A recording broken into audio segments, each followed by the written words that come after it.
Is Taylor Swift bidding farewell to her fans with the Eras Tour? A trail of beads, glitter and feathers paved the way as little girls and their friends squealed in excitement, arms swinging with the jingle of beaded bracelets. Liverpool's Anfield Stadium, the longtime home of the Reds, had been transformed into the home of another star for whom red is also a defining characteristic. I had, of course, left the real world behind and entered what has become a very real reality for members of the Swiftie sphere. Taylor Swift, of course, requires no introduction.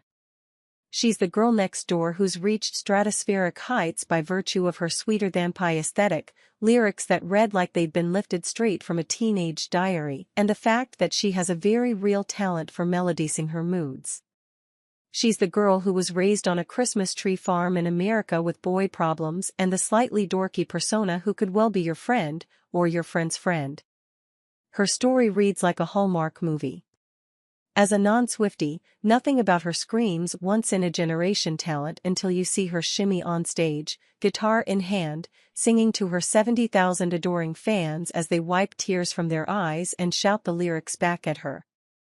Swift has soundtracked these people's lives, her music has lent lyrics to their pain, and together, in orbit around their patron saint, they've become a community.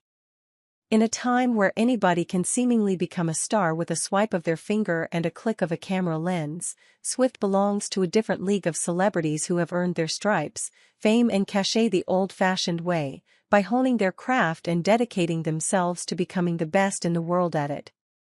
This is somebody who's been a star for longer than she's been alive. Which is why her boundary-breaking, record-breaking, billion-dollar-making Eras Tour, all 3.5 hours of it, feels like a farewell, like the closing of a chapter. It feels like she's saying goodbye, even if just for now. Let me explain myself.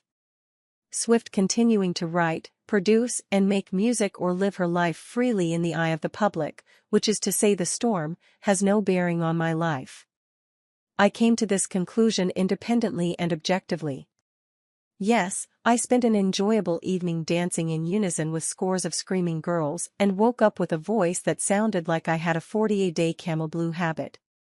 But I was merely a member of an audience who took note of the metaphors that peppered the show without viewing them through the rose-tinted glasses afforded to those who are part of a fandom. There are figurative deaths and rebirths peppered throughout Swift's show, which, yes, correlate to her music, but have you ever heard of an artist perform the greatest hits from an 18-year-long career only to then do it again in a few years' time? If that were true, then Swift would be setting a precedent among her fanbase that this is what every tour of hers will now look like. Surely only an artist who has exhausted either themselves or their creative canon would indulge audiences in such a display of their work, because the only question that I was left with after watching her was, what next? Swift has re-established limits not achieved by any other artist in history. She has rewritten the rules of what is possible for female musicians, and it feels like this tour, which she has announced will continue until December 2024, is Swift's way of thanking her fans for their love, loyalty, and dedication to her. She plays them their favorite songs from her oldest albums.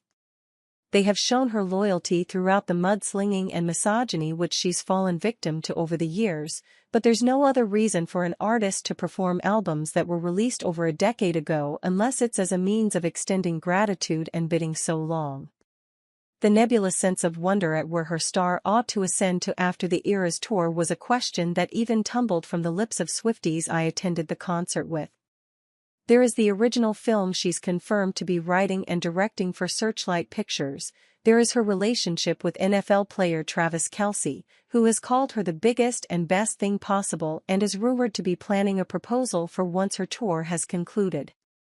She has given her fans what few others in her position have, a community, soundtrack to their lives, and a hope for what can be achieved with hard work and perseverance even in the face of adversity.